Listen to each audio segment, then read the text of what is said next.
Was that 18 minutes that went by? I was rambling about parenting. And I was trying to say, like, why do people put their kids in sports positions or train for sport positions that are extremely popular? It's just more competition and more likelihood of failure. Anyways, I was like, yeah, logically, like, it would be so much more success rate to teach your kid to be a punter in football. You just catch a snap and boot the ball as far and accurately as you can. And you can probably be college and maybe go to the pros. And if you start training them when they're like 5 years old, like an hour a day, like you could easily be. There's no risk of injury, blah blah blah. Anyways, that's the level of like stupidity I had when I was a kid. I was like, or younger. I was like, yeah, that's what I would do with my kid. I would just force them to train to be a punter all the time. Like, what if he doesn't want to be a punter at all? He hates kicking a ball.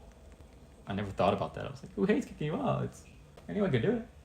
Yeah, but who wants to spend? It's gonna take at least 10,000 hours. But if you start young, start early, it's doable, right? 500 hours a year.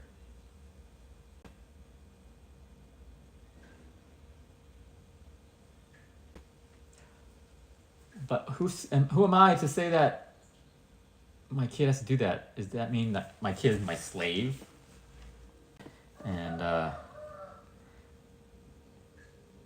kid has to do what I say because what?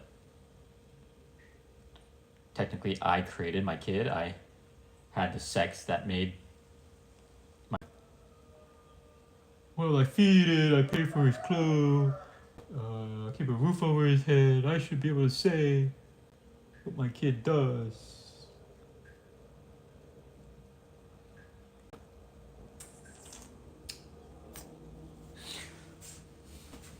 That's the return on investment that people have been taught in Asia, moms and parents viewing their kids as investments that they create, and so they have the right to demand how their money is being spent. I'm spending money feeding you and clothing you. I demand study. Study, study, study, study. No goofing off. No doing any creative thing that you want to do. It's always pretty amazing to see Asian people that have rebelled against becoming whatever CEO, lawyer, doctor, XYZ, and went on to become like, I think I saw a dancer on Instagram who did that. She became a really good dancer. And it's like, imagine how good of a dancer she would be if she didn't have to spend all her youth studying. It was like she was forced to study to get into Harvard or whatever. And then only when she was really like, away from home at university, only when she was away from home was she able to start really focusing on what she loved to do, which was dance. So she started training when she was like, 17, 18.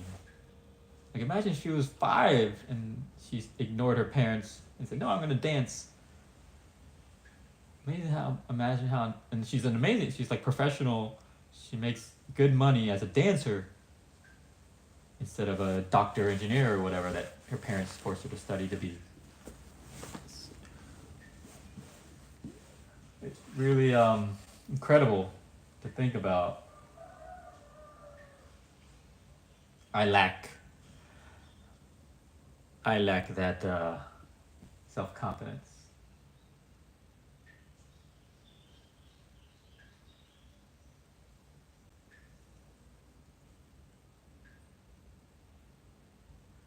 Something in the water, in the environment I grew up in the way my parents talked to me, something happened to break my self confidence to say, it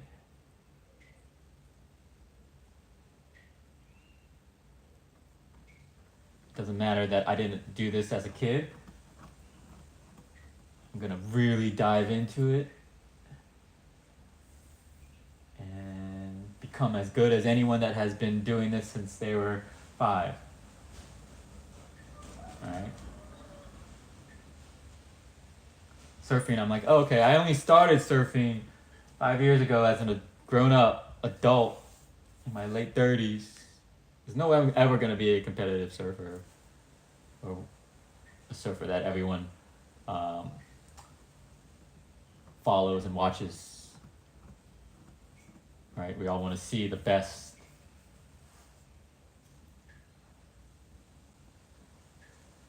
Like, I automatically write off, like, only the people that have been surfing since they were 5 have a chance.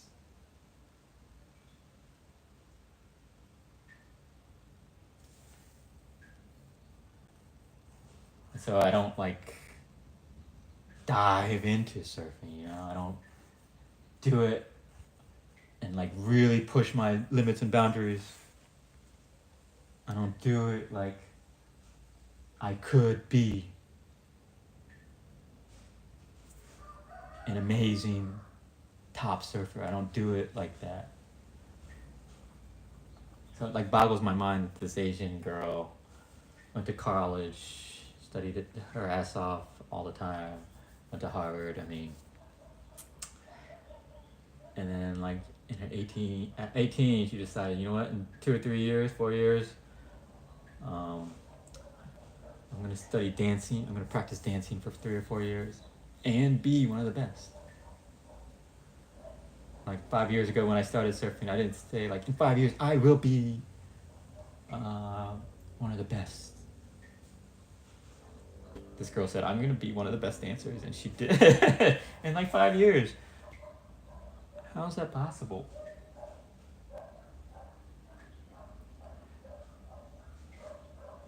I mean, in my mind, it's like, how is that confidence possible? Like, she literally gave up her, whatever, professional career to be a doctor or whatever, and became a dancer. And didn't think, oh, only the people that started when they were 5, they can train in their entire lives, only they will be the best dancers. She said, no, I'm gonna be as good or better than them. Even though I only have 4 or 5 years of training, and they have 20 years of training.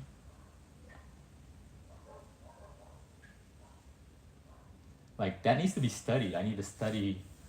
I don't look at her Instagram. I saw her Instagram like 2 years ago, and I was just like, I'm disgusted. How does that happen? I don't want to, so I didn't look back, but I need to go face that. Where do me and her differ? What kind of a upbringing does she have versus me? Where does she develop? Is this genetic? Is this spiritual? Like, was she a dancer in a past life?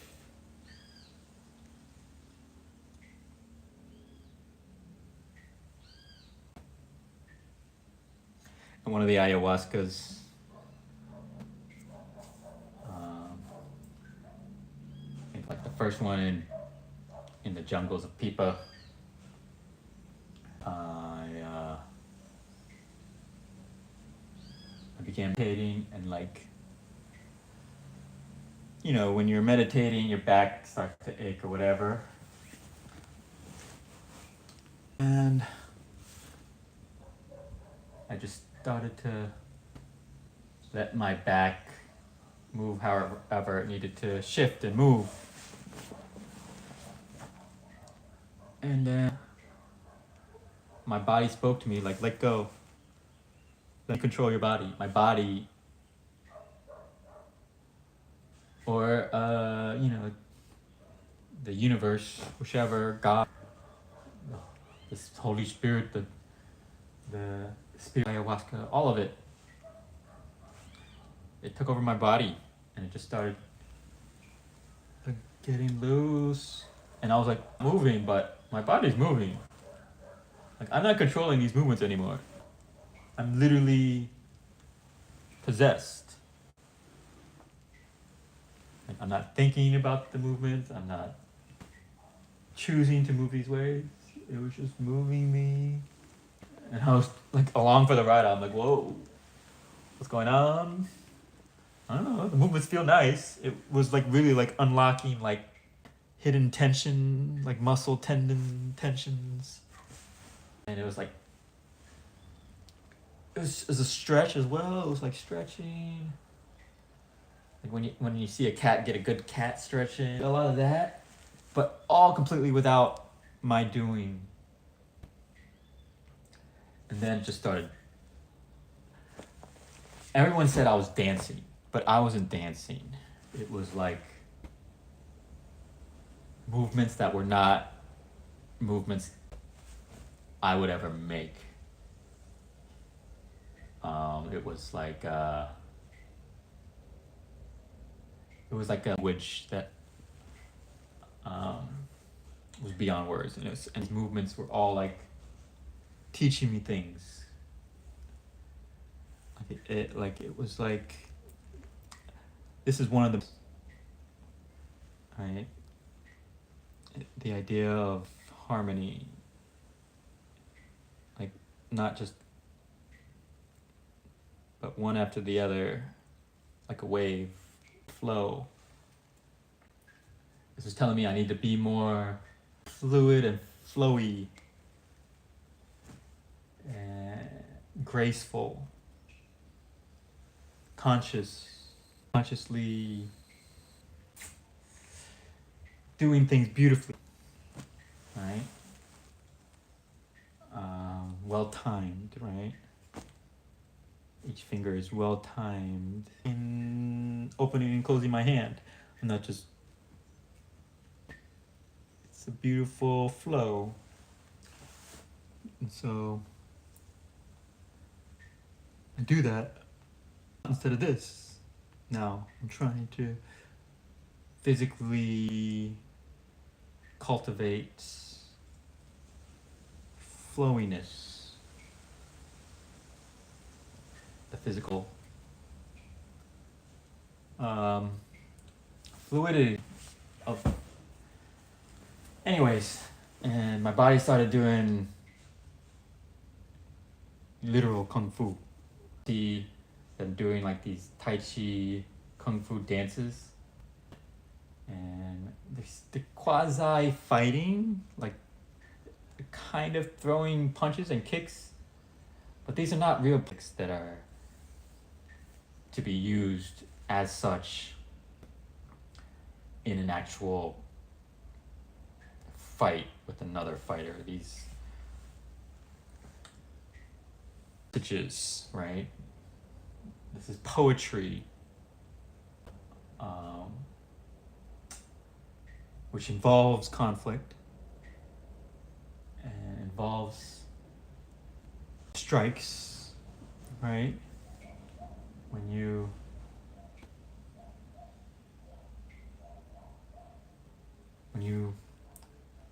fight against whatever enemy you're dealing with, whatever demons, whatever flaws, problems right now, or right, my whole life really, I've been trying to fix my confidence.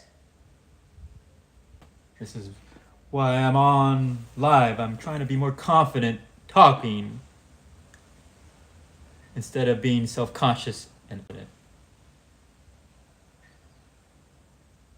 Trying to be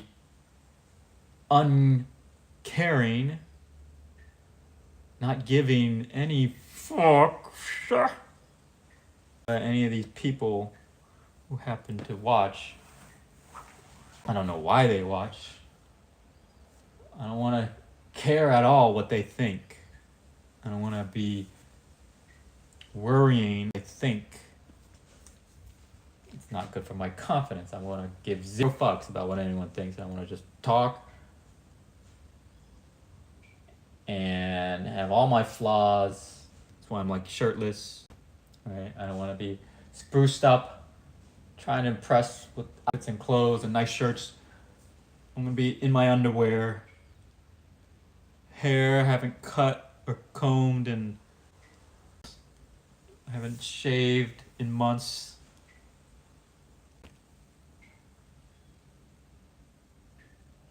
Trying to give zero fucks. And yeah, all these movements were saying all these problems. This is how you deal with it. Fluidity. There's a lot of full body connection. Like I was transferring energy from the earth to the ground, all the way up. Cultivating good energy.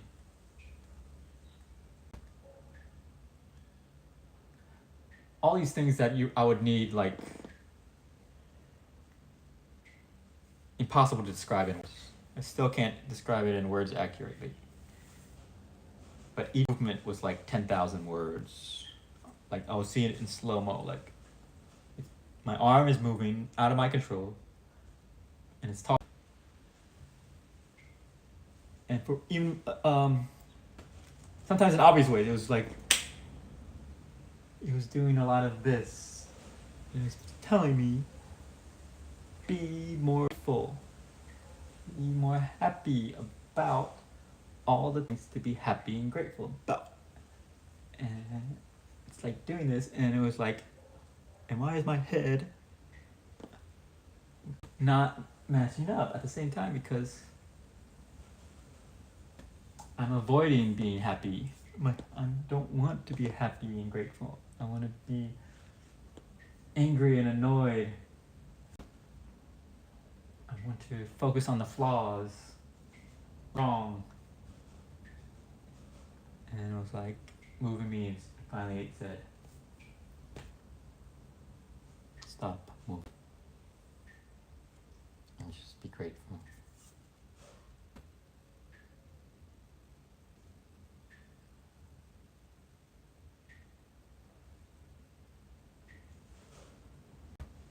And then be happy. And then I'll...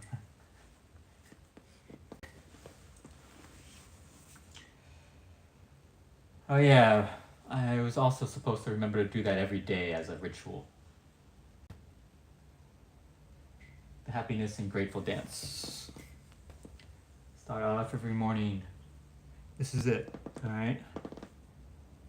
Over here, down, and over here, down, up, up,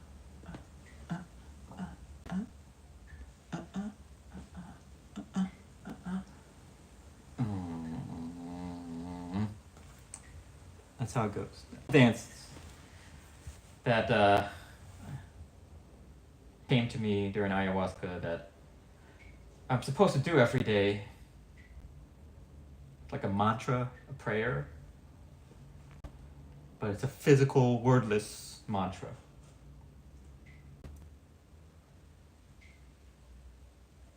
Anyways, I did a long dance, and everyone was saying, wow, that dance was amazing, Jeff. Like, thanking me. Like, I hope I wasn't being watched. I don't know. I was in my completely focused on understanding the movement's messages, the messages inside the movement. I had no idea anyone was watching me.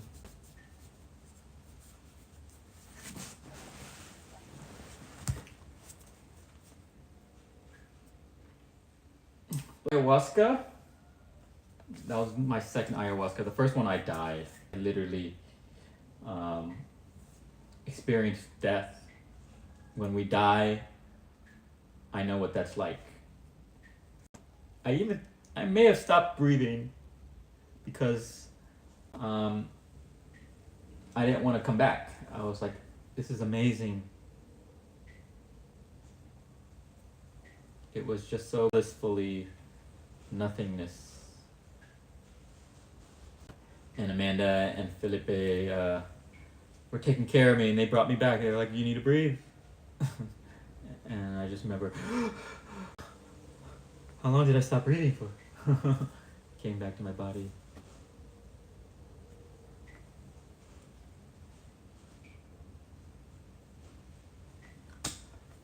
I'm gonna start telling that story, my journey. How does a Korean guy like me,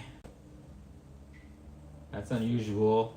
There's not many new age spiritual Asian people that aren't freaking lunatics. There's some Asian people that are just lunatics.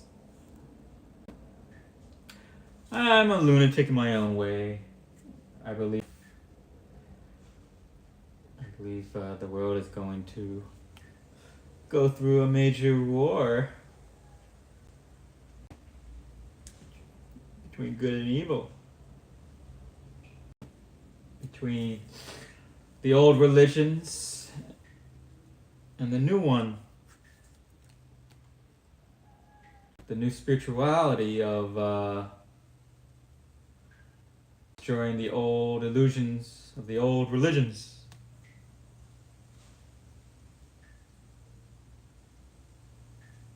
The religions are terrible for humans.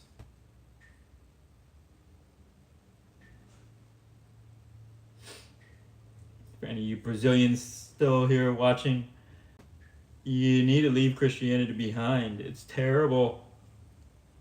What are you talking about? All my friends and family, we're all so happy when we go to church. It's so clean to be around kind and caring people for 2 hours on church Sunday. We all dress up nice. It looks beautiful.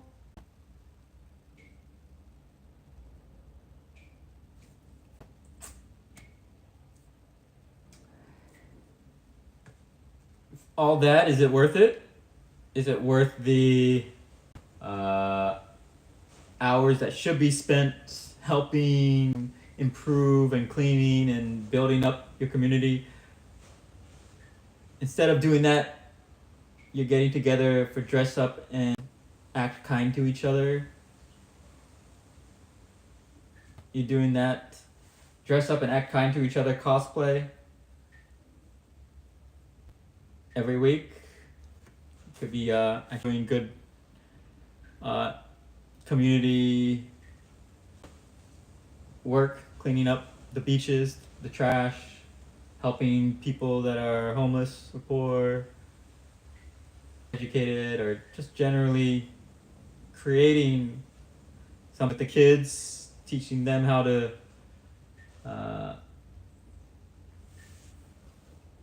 improve the world.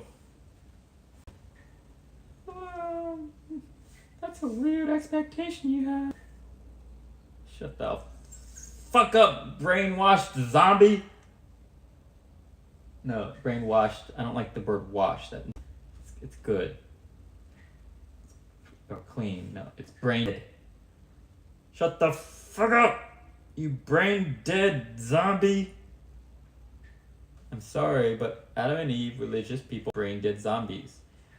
You all learned something when you were 10 or younger, and you believed it, and you never questioned it, and now you're 20, 30, 40 years old, 50 years old, and you still believe the same things from when you were 10? You never questioned it because you were afraid? God said don't question. You have to be loyal. You believe God is jealous? Is afraid that you don't worship him anymore? God to hear that you're loyal and worship Him every day because you're afraid if you He'll flood the planet or bring plagues?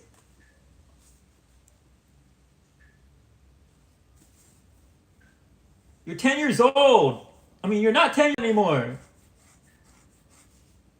Oh, but they are. They have the same fears they had when they were 10 and they're afraid to think for themselves.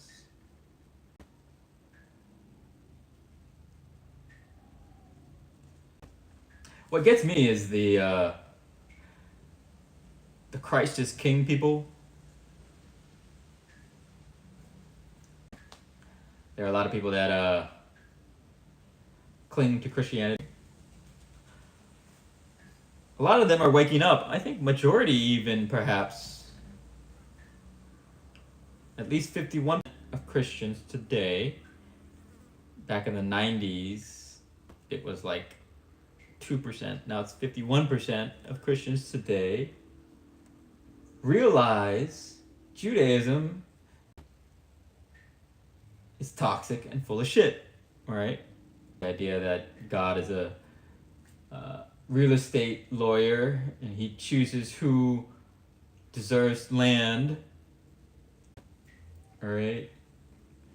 And God chooses certain people to bless and give preference to. So God only spoke to them. Everyone else aren't God's chosen ones. So everyone else has fake religions. And they're all going to hell. All this complete diabolical bullshit. Because people don't want to think for themselves. They're afraid to. So they're afraid because they believe in Judaism that says the Ten Commandments, be faithful and obey God. Support the Jews, bless the Jews and you will be blessed.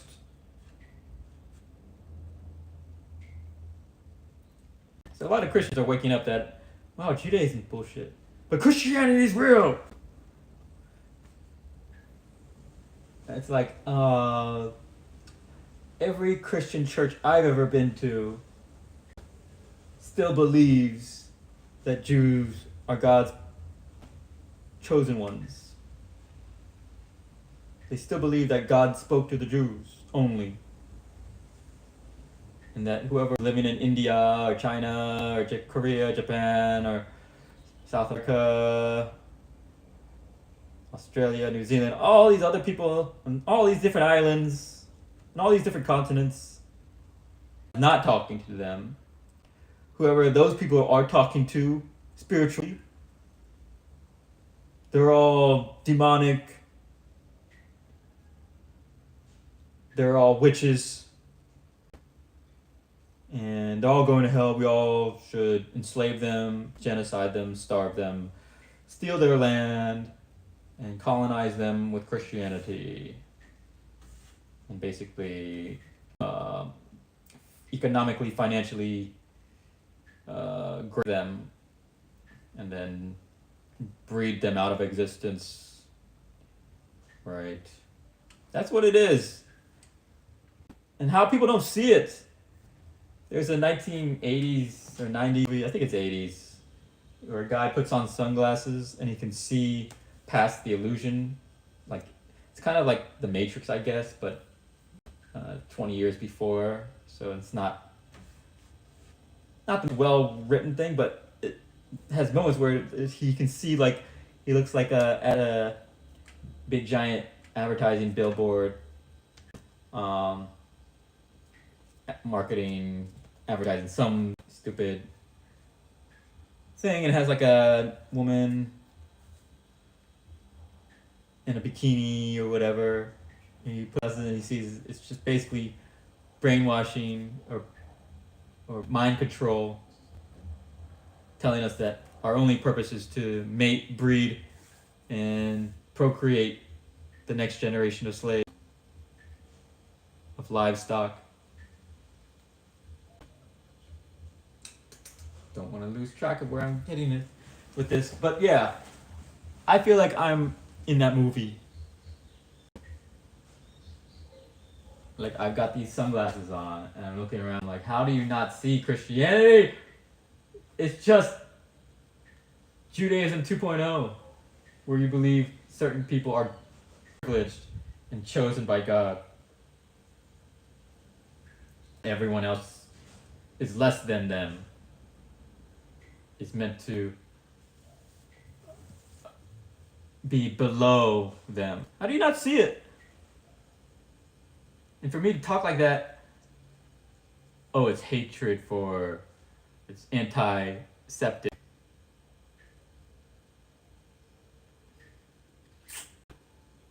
Well, I can talk about Christians. Christians are also completely believing idiocy. Idiocy like Noah's flood, Moses receiving 10 commandments. People who believe in the 10 commandments are idiots. I'm sorry, I'm losing patience because like this American, I'm sorry, he's smart in whatever business he's in, knows how to make money, invest, do blah blah blah, real estate, or. But man, when I talk to you, like that scene in Happy Gilmore, where he listens to Happy Gilmore give a speech. It's like a debate. It's like, I feel dumber having to have listened to that. It's not that I feel dumber, I feel how do you even begin to explain to someone this dumb.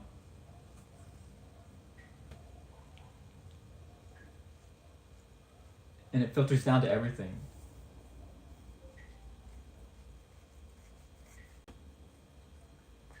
I just lose my patience. I'm like, I can't explain it.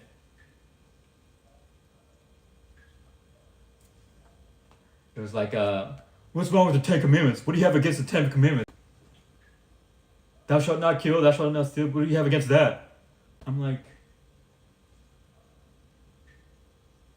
of those 10 Commandments, I think thou shalt not enslave, thou shalt not rape kids.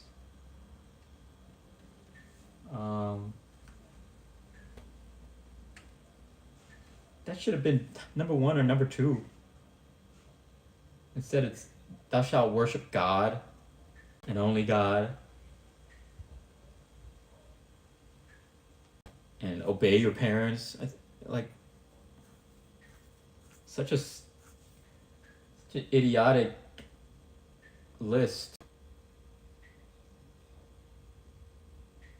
Like, how do you explain that to an idiot that's like, what do you have against the 10 Commandments? Thou shalt not steal, thou shalt not kill. Are you pro killing and stealing? I'm like, oh my god. Like, please open up. I've sent this guy like read about Buddhism. Not saying I want to convert you to Buddhism, blah blah blah blah. Buddhism is not like a thing that you worship Buddha. There are sects that are like that, like CIA plants, like the Dalai Lama. Yeah, that's not Buddhism. Tibetan Buddhism under the Dalai Lama is not Buddhism. It's a CIA propped up. They're trying to destabilize, cause conflicts between Tibet and China there. So the CIA basically gives the Dalai Lama money and whatnot and protects him, and he's definitely raping kids in Buddhist temples. They teach celibacy of monks, so monks have to not have sex, and when you repress sex, you only just pervert it, and so a lot of these raping kids, just like Catholic priests, just like evangelical youth group leaders across America, they're all child porn addicts and kid rapers because they're teaching themselves to be celibate and reject sexuality. Anyways, this friend that just makes me really lose my patience talking to him because it really feels like these people around me are brain dead. And this includes my sister, my parents. They're all so mind-numbingly stupid in my eyes. From religion, from the brain dead preachers preaching their idiocy and the groupthink. It's just all dozens and hundreds of people gathering in a building, and because hundreds or dozens of people in that, however big your church is, maybe even thousands, there's those mega churches, whatever. It's like see many others, they say the dumbest shit ever. It was a big ordeal and fight. I'm boycotting clothes and consumerism and materialism, superficiality, trying to impress others with nice clothes and fashion. It's so obviously bullshit. You can't tell me otherwise. And it's like living with my parents. Like, you live with us, you have to wear nice clothes. You're embarrassing us. At church, you have to wear nice clothes in front of God. I'm like, in God, we have to wear nice clothes, huh? This is a shitty God that wants us to wear nice clothes. How superficial. Like, I'm not saying this out loud, but I'm thinking this in my head. I'm like, I honestly believe I am most beautiful naked. Any superficial clothes hiding my flaws or superficially increasing my status, exhibiting wealth. Like, that's what is clothes? Besides, protecting you from the cold or protecting you, right? We wear shoes so that the ground doesn't hurt our feet. At the very least, I do wear underwear a lot of times here in this house alone because sitting on a chair, there might be an ant that wants to bite me, right? So I don't want them to bite my right on my ass, the part that comes in contact with the chair. So I wear clothes for protection from bugs. But beyond to impress someone, like a code, the churches have dress codes to dress nice. The preacher and pastor wear suits, like looking like their CEO or lawyer. And I sit there looking at them like, okay, they chose this suit, a nicest suit. Why? Why does a suit look respectable and godly? To me, it looks like here's a colonizer, corporate, lawyer, evil person.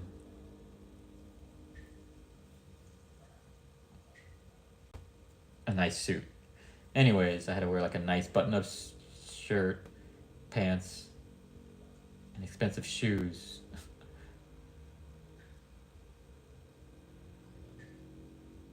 $300, and they were not worth $300. Anyways, I was like,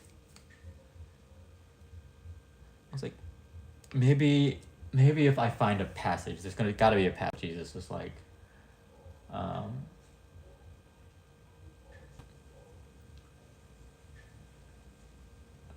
and the only thing I could find was like, some church people were like, send these dirty kids away. And Jesus was like, no, these kids are holier than you are.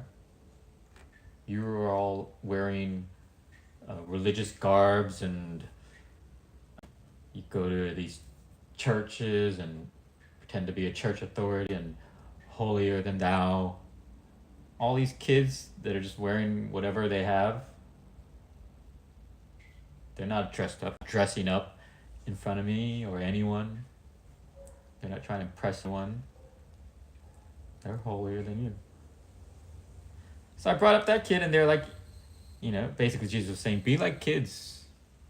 Kids don't try to impress each other with clothes. Unless their parents have enforced that on their kids very young, to be proud of dressing nicer than others. Is that? But there are those people, and I showed that passage. I was like, we need to be like kids. Kids don't dress up to try to be wealthy and the only response was, no, that was God or Jesus speaking metaphorically. Be like kids, because kids don't sin or haven't sinned as much. I was like, make that make sense. You're 80 years old. I'm 50 years old. I'm not 50, but I'm just we're well past age. A lot of these people in church are well past age. They're not kids anymore. How are they gonna be like kids? That's an impossible order. They're not kids. Sin less like kids. The only way an old person can sin less like kids is to rewind time to be so that they're only 7 old. No, he's not saying be like kids and be only 7 years old. He's saying care about what about. Kids don't care about nice clothes. Kids don't care about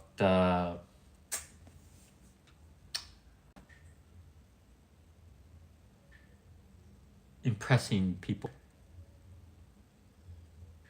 Or yeah, that's the biggest difference between kids and adults. When you're 4, you literally don't care about clothes. Like you'd be happy to be naked unless it's really cold outside. But during the summer, as a kid, being naked is the best thing ever. Just running around naked. It's only when 5, 6, 7, 8 adults are like, you need to wear clothes. And it's interesting to think about why. Why does a 9-year-old girl need to wear clothes? Why does a 7-year-old girl need to wear clothes?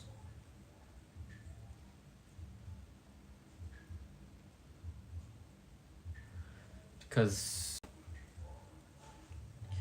in Christian and Jewish and Islam, they've taught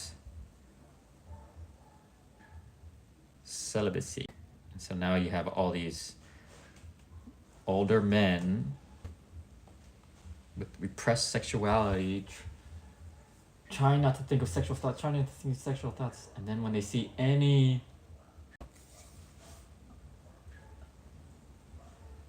resemblance of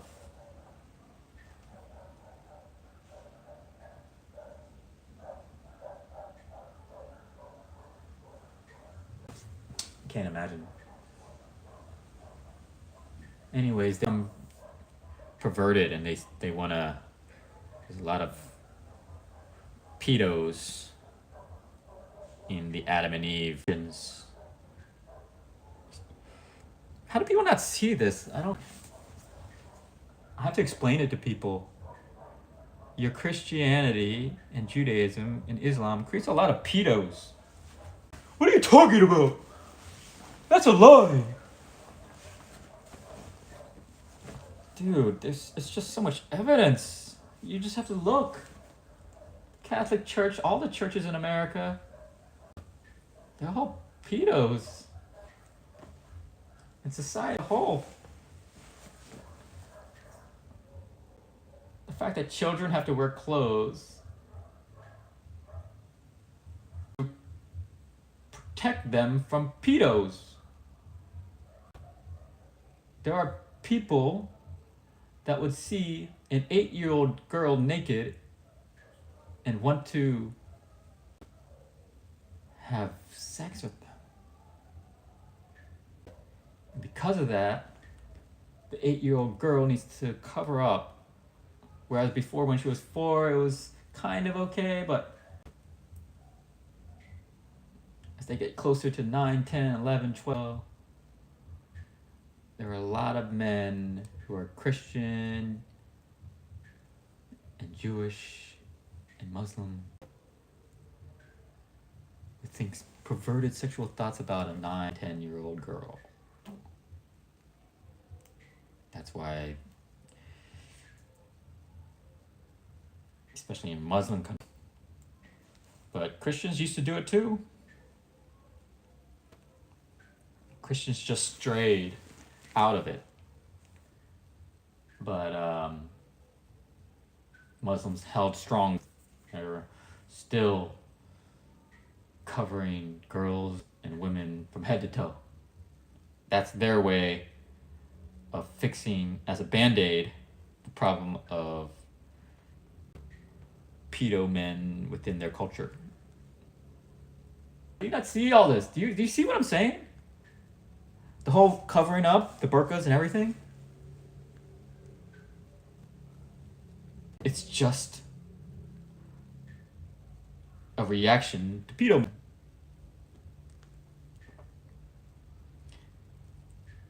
Men that are so perverted, if they see a naked woman or girl, they will be possessed with lust and want to grape.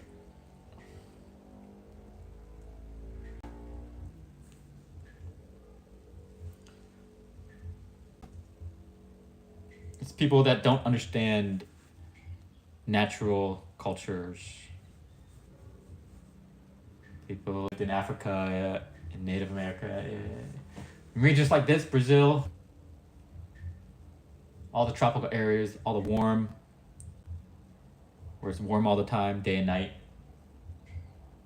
You really don't want to wear clothes. That's why I'm naked as well, all the time. I really want to put on clothes. It's sweaty. It's hot. It's uncomfortable. Like, it's really not healthy. Like, my balls. Your balls are not, men, you're not supposed to have steamy, hot balls wearing underwear. I'm wearing it now in case they try to arrest me for exposing myself or ban me. But it's uncomfortable, it's unhealthy. That's why I try to limit my videos to 1 or 2 hours, because I don't want my balls in hot underwear for 2 hours. My balls need to be in the breeze. Otherwise, I'll get like a rash. I'll get like athlete's foot in my crotch area, where it's, because if we're close, it'll be moist and sweaty in there. But without underwear, breeze is nice. It stays dry, and I don't get the skin like fungal happening, creating a rash. So it's healthier to be naked. Anyways, in this region, for thousands of years, people stayed naked and we didn't have pedos. little children, boys and girls, 5 years old, 12 years old, 16 years old, 20 years old, 8 years old. Everyone was naked all the time. We were seeing our family naked all the time, seeing our father, brother, sister naked all the time. We were seeing strangers naked all the time.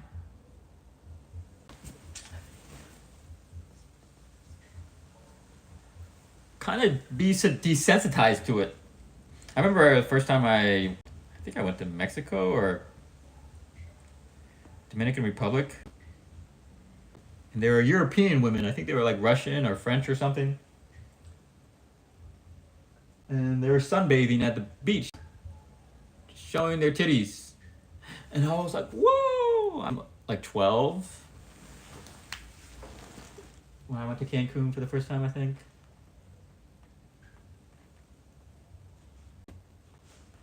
I was like, "Oh, poopies! Oh my god!" Because in Christian American culture, you're supposed to. But it's not just European Christian, Judeo Christian Islam. It's also that way in China, I guess.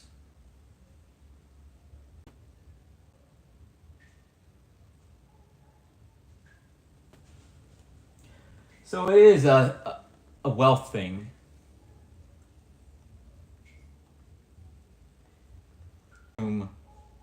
Showing wealth, clothes.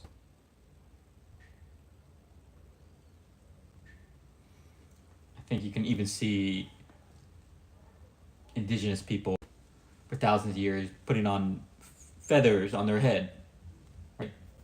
Or making feather and just putting ornaments, whatever. It's to show your wealth. You've hunted and captured 50 beautiful birds and plucked these feathers. Now you're special, right? Your body in a certain way to prove your value, impress others. But they don't know that there is a side effect when they keep going that way.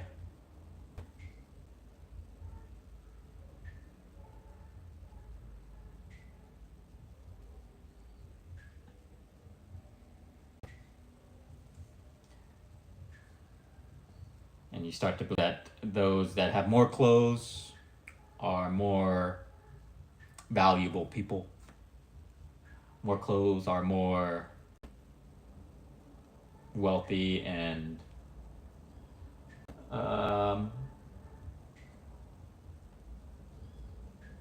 righteous. That's the crazy part to me, is that clothes, or people see clothes and say, okay, that person's better, right? Like if you go to a job interview, you have to wear you have to wear a suit, look professional. Like, people hire people based on how they look or what they wear. Well, if you go there like in shorts and flip flops,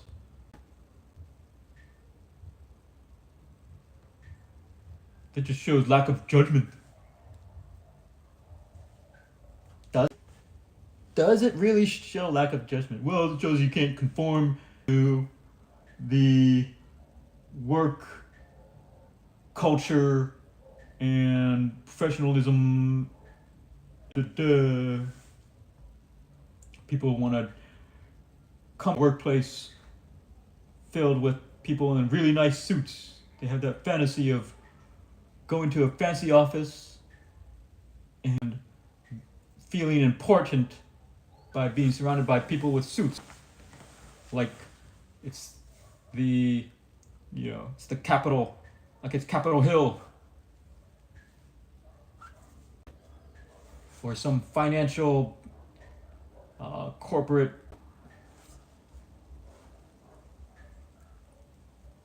boggles my mind. And it comes from Adam and Eve. Like they said in their Bibles, the Old Testament, the Torah, that Adam and Eve were naked in paradise. But then they ate the fruit of knowledge, and suddenly they were ashamed. Suddenly, dude, my God, we're naked. Oh, I can see your titties. Oh my gosh, I'm thinking perverted thoughts. We have to cover up. Don't look at me, you pervert. You don't look pervert. Okay, let's both find some twigs and leaves, and that way we don't have to look each other's titties and dicks and vaginas, and that way. I'm listening to see if one of the cats is scratching the couch or not. Anyways. So, yeah, it boggles my mind that people don't realize that we're meant to be naked.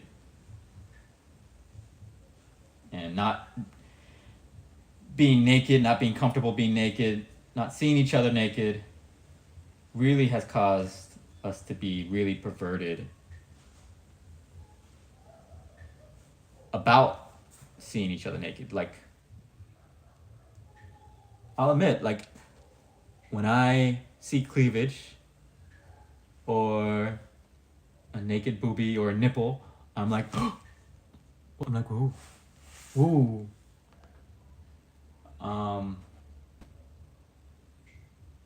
And I think sexual thoughts. But I spent time analyzing, like, where does that come from? Like, this is a nipple. See another man's nipple. Even some fat men have breasts. They have estrogen issues or whatever, bad diet. And they have breasts as well. It's like breast.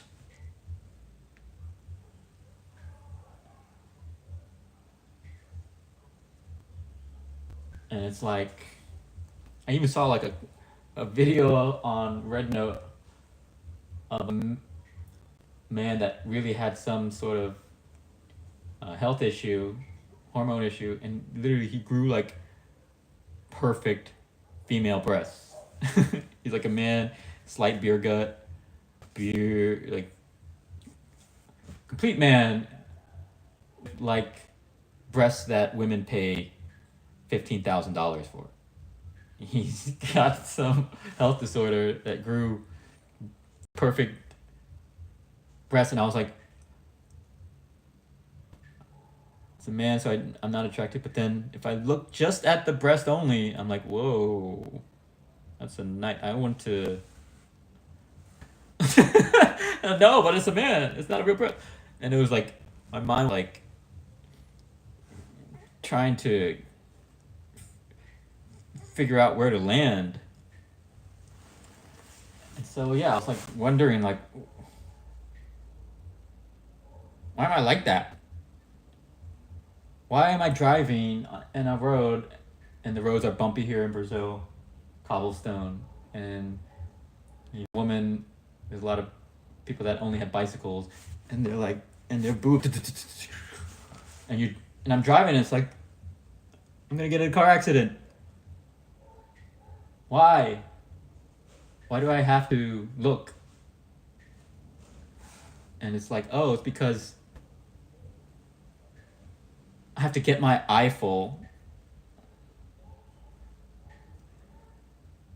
Because 10,000 years ago, when we were naked, freely naked in the jungle, in paradise,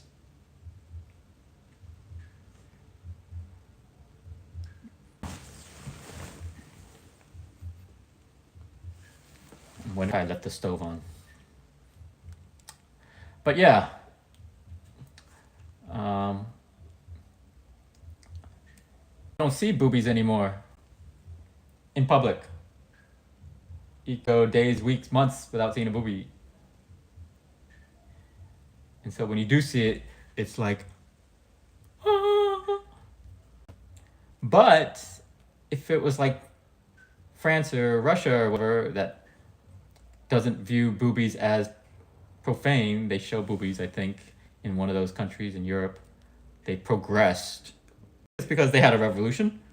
Yeah, France had the French Revolution, and they kind of threw the church out a little bit, or as much as they could. They tried to, and they left that behind. And so, I believe kids grow up on TV, and there being commercials or TV shows showing breasts all the time, women's breasts, and so it becomes not a thing to. It becomes desensitized a little bit. And that's how it should be. We should be desensitized to seeing naked. We shouldn't be, oh my gosh, I'm seeing a boobie that I haven't seen weeks, months. Oh my gosh. And so yeah, basically what I'm saying is because everyone's wearing clothes all the time and feels like we've lost normal to nakedness, and now it's perverted, and so now we are all perverts freaking out when we do see nakedness. When we see someone nearly naked, completely naked, we stare and we instantly sexualize. So even kids have to wear clothes, otherwise if they're naked, perverted men and women possibly, I don't know, are going to sexualize naked. It's that perverse. That's what clothes to society.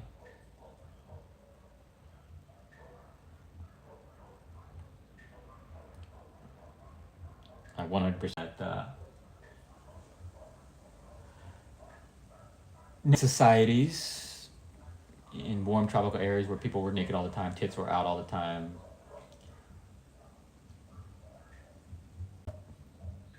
Your junk was out, whatever. People weren't sexualized. Like Fumasa, his balls are out all the time.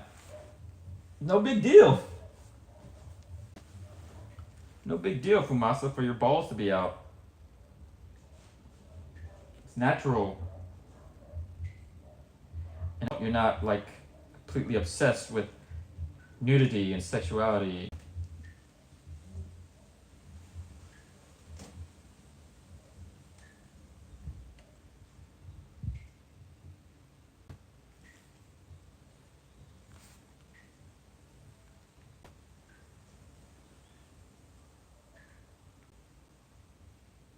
Mm-hmm.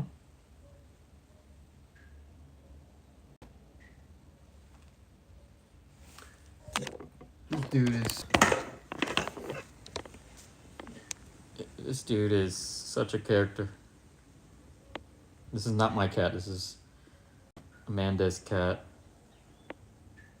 But Amanda's traveling. So I've been taking care of him, and he's pretty much been my buddy. He's always by my side now. He loves to cuddle.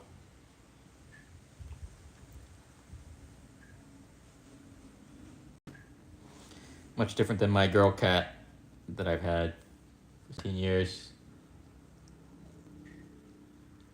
This guy's not grouchy at all. He loves to roughhouse and just play pranks on all the other cats and me. He likes to play pranks. He's a prankster. I've never met a prankster cat. Like messing with people for laughs. Like not for a grudge, not for like there's no hard feelings. It's all like just fun and games, pranks for and excitement. But that's this guy, and he's been teaching me a little bit to be a little bit more like pranksterish. I'm trying to figure that out because I'm more like asshole-ish, mean. I mean, like my cat, my female cat. I mean, my old cat. She's mean. And I mean,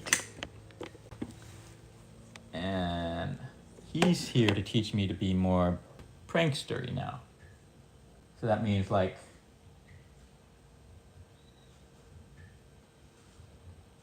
do what I want to do, say what I want to say to people,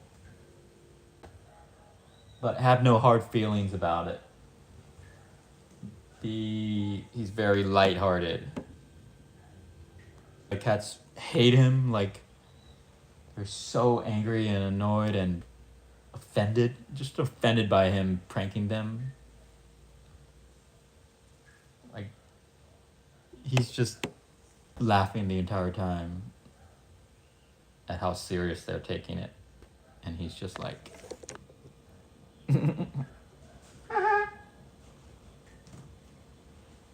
they're like, what is this, bro?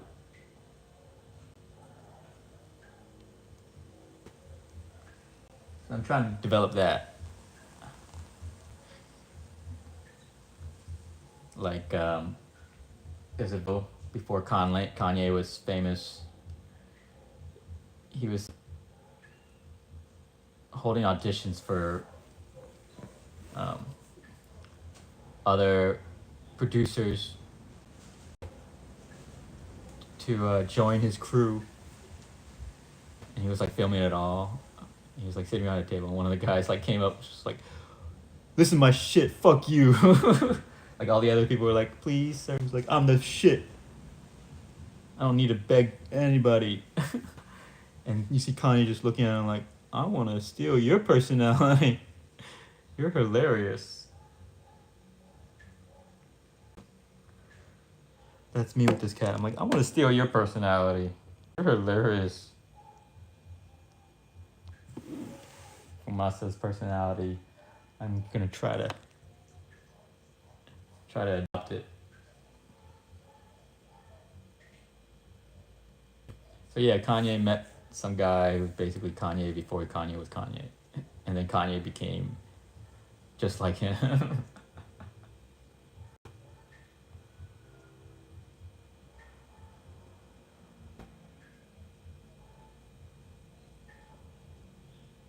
That's what that is. All right, 3 hours talking. That's a first.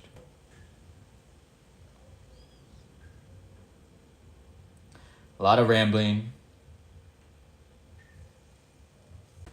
I don't know if I could sit through watching 3 hours of rambling.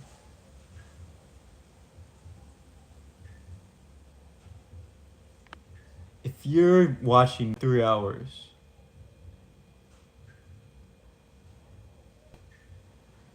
you must really be searching for some dirt to use against me. I don't know. Hmm.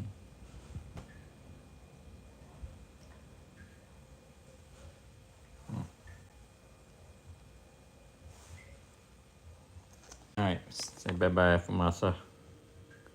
You press the button for it with your paw. Press it. Do one hi-oh. Hi-oh, hi-oh. Nigga, hi-oh. Nigga, hi-oh. Hi-oh. And